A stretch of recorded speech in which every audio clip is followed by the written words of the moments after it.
दोस्तों, बिहार राज्य में शिक्षकों की नियुक्ति अब नए नियमावली से ही होगी, आपको पता होगा। तो नए नियमावली में क्या क्या पहले के नियमावली से बदलाव हुआ है, नए नियमावली से किस तरह से नियुक्ति होगा, ये जानना बहुत ज़रूरी है। 7th फेज शिक्षक वैकेंसी अपडेट लेकर मैं आया हूँ। छोटा सा वीडियो है दोस्तों, देखिए क्या क्या बदलाव हुआ है। और नए हैं तो चैनल को सब्सक्राइब करके जुड़ जाइए शिक्षक भर्ती अपडेट पाने के लिए। और सबसे पहले मैं लाने का प्रयास करता हूं शिक्षक भर्ती अपडेट। देखिए, पहले की नियुक्ति प्रक्रिया और नई नियुक्ति प्रक्रिया में अंतर क्या होगा, देखना है इस वीडियो में। आने वाले 7वें चरण की शिक्षक नियुक्ति की प्रक्रिया केंद्रीकृत और किसी आयोग से करवाई जाएगी। पहले त्रिस्तरीय पंचायती राज व्यवस्था और नगर निकाय इकाई के जरिए नियोजन किया जाता था। केंद्रीयकृत क्या है, बहुत लोग हमसे पूछे कि सर केंद्रीयकृत प्रक्रिया क्या है, इसी में समझने वाला है दूसरा पॉइंट में। अब तक के नियोजन में यह पता करना मुश्किल भरा काम था कि किसका चयन कहां हो चुका है। ये देखिए, काफी महत्वपूर्ण पॉइंट है, किसका चयन कहां हुआ ये पता करना मुश्किल होता था। और एक ही विद्यार्थी, एक ही अभ्यर्थी जो है सभी नियोजन इकाई में मेधा अंक में बनते थे। कहीं तो कहीं एक ही जगह उनका होता था सिलेक्शन, और सिलेक्शन होने के बाद भी वे पहले के नियोजन इकाई में जो है मेधांक में ऊपर रहते थे। तो ये पता करना बहुत मुश्किल हो चुका था। नई नियमावली के तहत जिस अभ्यर्थी का चयन एक जगह हो जाएगी तो उसकी बाकी जगह से उम्मीदवारी स्वतः रद्द हो जाएगी। ये काफी महत्वपूर्ण और सबसे बढ़िया पॉइंट है यहाँ पे। इसे ऐसे समझें कि सेंट्रलाइज आवेदन किए जाएंगे जिसमें ऑप्शन मांगा जाएगा और आपने उसमें पटना, आरा, गया भरा है, ठीक है। इसमें से आपका चयन यदि पटना में हो गया तो आरा और गया की उम्मीदवारी स्वतः ही रद्द हो जाएगी, समझिएगा। तो अलग दूसरे नियोजन इकाई जहां आप चुने हैं वहां पे स्वतः ही रद्द अगर हो जाएगी तो आगे आपका मेधा अंक काउंट तो नहीं होगा। तो ये सबसे बढ़िया पॉइंट है। आगे देखिए, शिक्षक नियुक्ति नियमावली 2020 में 4 प्रकार के नियमावली थी, जबकि शिक्षक नियुक्ति नियमावली 2023 में केवल एक ही नियमावली ही होगी। यह नियमावली सभी प्रकार के शिक्षकों पर लागू किया जाएगा। तो एक ही नियमावली, कौन सा नियमावली होगा समझिए। तो 2020 में देखिए, शिक्षक नियुक्ति नियमावली 2020 में कौन कौन सा नियोजन था ये पहले समझिए। जिला परिषद माध्यमिक एवं उच्च माध्यमिक विद्यालय सेवा नियमावली, बिहार नगर निकाय माध्यमिक एवं उच्च माध्यमिक विद्यालय सेवा नियमावली, बिहार पंचायत प्रारंभिक विद्यालय सेवा नियमावली तथा बिहार नगर प्रारंभिक विद्यालय सेवा नियमावली थी। इतना तरह के जो है चयन प्रक्रिया थी। जबकि शिक्षक नियुक्ति नियमावली 2023 में प्रारंभिक शिक्षकों से लेकर उच्च माध्यमिक तक के शिक्षकों, पुस्तकालय अध्यक्षों, प्रयोगशाला सहायकों, अनुदेशकों की नियुक्ति के लिए एक ही नियमावली बिहार स्थानीय निकाय प्रारंभिक माध्यमिक एवं उच्च माध्यमिक विद्यालय सेवा नियमावली 2023 होगी। मतलब एक ही नियमावली में जो चयन प्रक्रिया है एक ही होगी। और इसमें आपका जो ऐड किया गया है यहाँ पे समझिएगा कि पुस्तकालय अध्यक्षों, प्रयोगशाला सहायकों, अनुदेशकों, इसको ऐड कर दिया गया है। इसका नियोजन जो है, इसका नियोजन का कुछ अता पता नहीं था, बहुत समय पहले हुआ था इसका नियोजन, तो अब इसमें ऐड कर दिया गया है नियमावली 2023 में। 2020 की शिक्षक नियुक्ति नियमावली में विशेष शिक्षक और प्रयोगशाला सहायकों की नियुक्ति के लिए कोई प्रावधान नहीं था। देखिए, वही बात है, 2020 वाला में कोई प्रावधान नहीं था।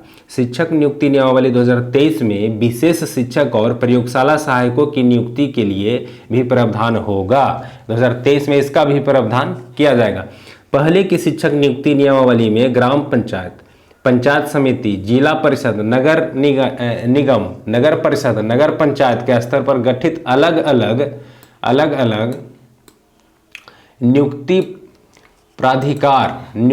प्राधिकार और अनुशासनिक प्राधिकार का गठन किया गया था।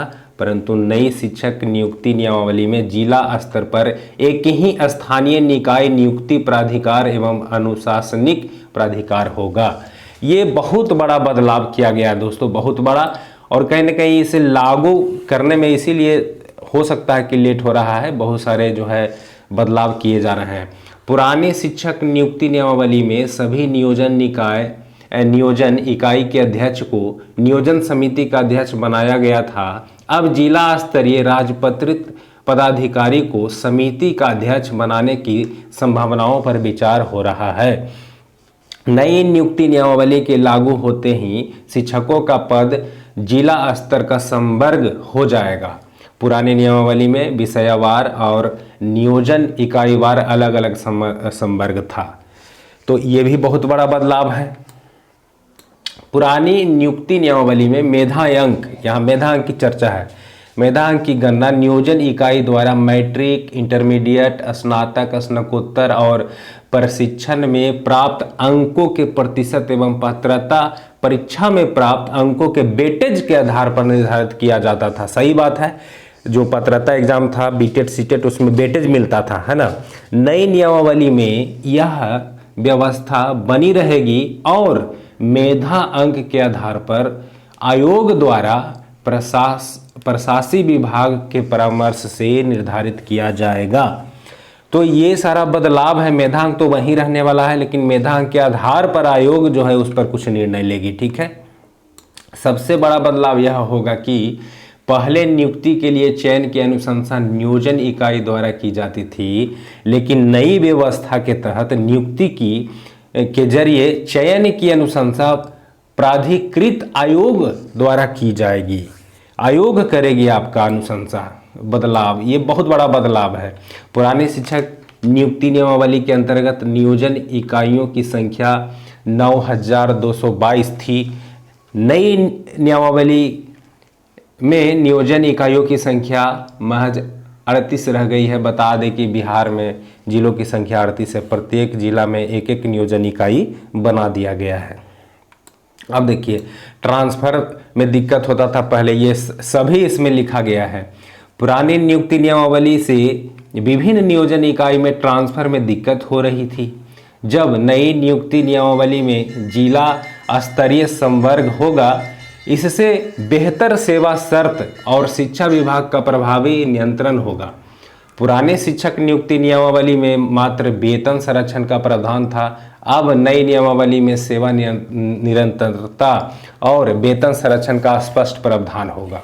नई नियमावली में शैक्षणिक प्रशासन को पारदर्शी बनाने और शिक्षक, पुस्तकालय अध्यक्ष, प्रयोगशाला सहायक एवं अनुदेशकों की सेवा, इतिहास के संधारण, इनकी उपस्थिति, सेवा संबंधित विषयों जैसे कि अवकाश, स्वीकृति, वेतन भुगतान, वेतन वृद्धि, प्रोन्नति और अन्य मामलों की तत्परता एवं निष्पादन के उद्देश्य से विभाग द्वारा वेब पोर्टल का निर्माण किया जाना है।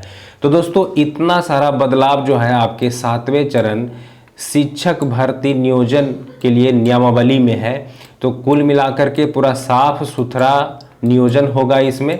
और सबसे बड़ी बात ये जो है ना, ये दूसरा पॉइंट, ये जो दूसरा पॉइंट है सेंट्रलाइज बहाली, जैसे कि अगर आप 3 जगह चुनिएगा, आरा, पटना और गया, और आपका नियोजन पटना में हो गया, तो 2 जगह अपने आप ही उम्मीदवारी खत्म हो जाएगी, ताकि आगे आप मेरिट में ना आए।